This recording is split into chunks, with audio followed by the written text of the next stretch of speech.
Jimi Hendrix, Messenger of Love. Written by Geoffrey Giuliano. Narrated by Geoffrey Giuliano.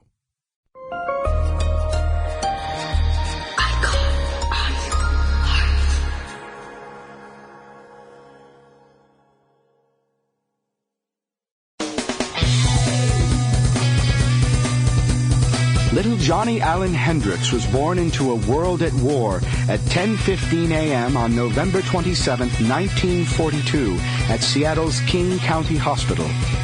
For his mother, the former Lucille Jeter, barely 18 and in delicate health, it was hardly a time for celebration. With no money, no home to go to, and her newlywed husband off to war, Johnny was about to be launched onto a treadmill of instability that would mark his childhood and color much of his adult life. Meanwhile, James Allen Hendrix, a private in the U.S. Army based in Alabama, was in the stockade when news came about his firstborn son. I was going to try and get a furlough to go home. See, well, commanding officer told me, he said, well, Hendrix said, you won't be able to go home. He said, because, transportation was slow then. They weren't flying anybody then like they do now. I remember after chow one evening, right after I cleaned up my mess gear and so on, so they come over there and they named all the guys that were going to the stockade that night, and here I had to wonder them. I said, what the heck I'm going to the stockade for? Sergeant was taken down there. He said, I don't know. He said, just general principle, I guess. In fact, it was 3 years later before Al was finally discharged and made his way to California to pick up his son, who'd been in the care of a friend of Lucille's mother, a kindly woman named Mrs. Champ. Jimmy, he went from different ones here. His grandmother couldn't very well take care of him.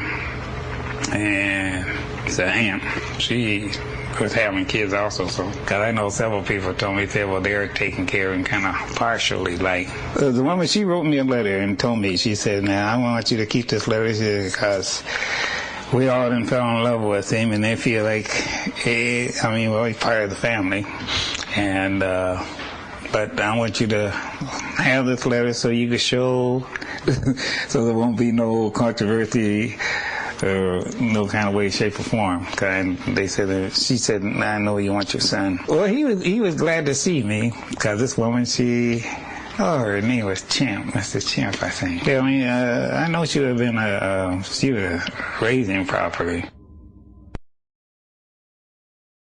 Lucille, wild, young, and clearly not ready for motherhood, had begun drinking heavily and had taken to running around with a bad crowd that included a notorious abuser named John Williams.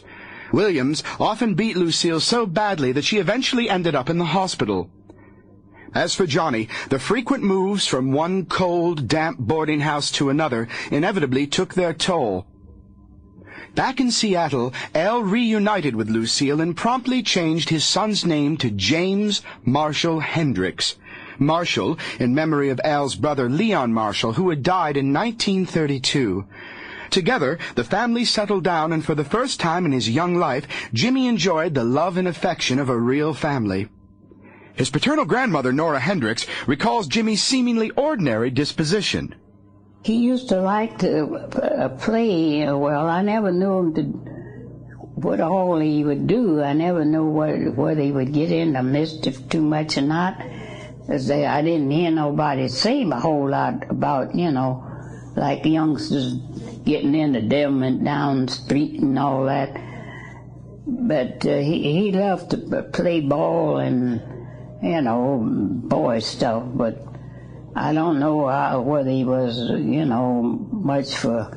I never heard nobody saying that he come bothering them about this or, doing a whole lot of things. If they did, well, they never said nothing to me about it. By the time Jimmy had started kindergarten, the Hendrixes had moved into the Rainier Vista housing project, and things were beginning to look up. Always a quiet, sensitive youngster, he now became painfully shy and withdrawn, to the point of developing a devastating stutter. As a young child, he picked up the spoons from his father, and by the age of 8 had become obsessed with strumming on the household broom, pretending to stroke chords on it while singing Elvis Presley songs. Sample complete. Ready to continue?